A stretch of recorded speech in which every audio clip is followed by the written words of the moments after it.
চোখের সামনে ধসে যাচ্ছে বহুতল ভবনের একাংশ, খুলে পড়ছে পিলার, রাস্তায় দিকবিদিক শূন্য হয়ে ছুটছেন সাধারণ মানুষ।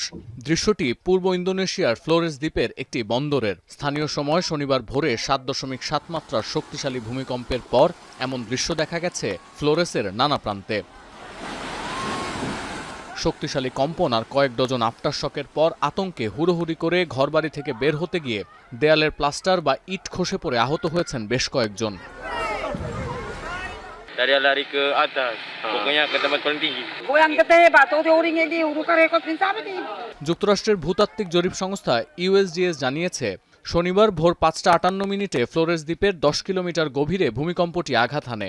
কেন্দ্রস্থল পূর্বাঞ্চলীয় উপকূলীয় শহর এন্ডের কাছাকাছি। এর আধা ঘন্টার মধ্যেই পরপর 6.5 থেকে 6.1 মাত্রার 3টি আফটারশক অনুভূত হয়। এ সময় উপকূলের কয়েকটি পয়েন্টে প্রায় 3 ফুট উচ্চতার ঢেউ আছড়ে পড়তে দেখা গেছে। ভূমিকম্প আঘাত হানার পরপরই সুনামি সতর্কতা জারি করে প্রশাসন। 3 ঘন্টা পর তা তুলে নেওয়া হলেও উত্তাল জলসীমা ও উপকূল এড়িয়ে চলার নির্দেশ জারি আছে।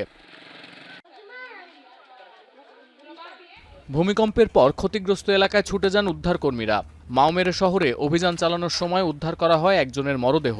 শহরাঞ্চলে দ্রুত পৌঁছানো গেলেও দুর্গম ও পাহাড়ি অঞ্চলে যেতে বেগ পেতে হচ্ছে কর্মীদের। কোথাও কোথাও পাহাড় ধসের ঘটনাও ঘটেছে। তবে এ অবস্থায় স্থানীয়দের আতঙ্কিত না হয়ে শান্ত থাকতে বলছে প্রশাসন। দুর্যোগ ব্যবস্থাপনা অধিদপ্তর জানিয়েছে, এই মুহূর্তে জননিরাপত্তায় সর্বোচ্চ গুরুত্ব দেওয়া হচ্ছে। আফটারশকের ঝুঁকি এখনও কাটেনি। সকাল 6টা থেকে এখনো পর্যন্ত কয়েক ডজন আফটারশক অনুভূত হয়েছে, যদিও তা ভূমিকম্পের প্রথম 30 মিনিটের মতো তীব্র ছিল না। আবহাওয়া দপ্তরের তথ্য, আগামী কয়েকদিন এই আফটারশক অব্যাহত থাকতে পারে। এখনো পর্যন্ত ক্ষয়ক্ষতির পূর্ণাঙ্গ বিবরণ সামনে আসেনি। বিশেষ করে মাওমেরে অঞ্চলের বেশ কিছু কাঁচা বাড়িঘর, দোকানপাট ও বহুতল ভবনের অংশ ধসে গেছে। ফাটল ধরেছে অনেক অবকাঠামোয়। এসব স্থাপনা থেকে অবিলম্বে সরে যাওয়ার নির্দেশ দিয়েছে সরকার। 1992 সালে এই একই ফ্লোরেস উপকূলে শক্তিশালী ভূমিকম্প ও সুনামিতে 2500-এরও বেশি মানুষের প্রাণ যায়।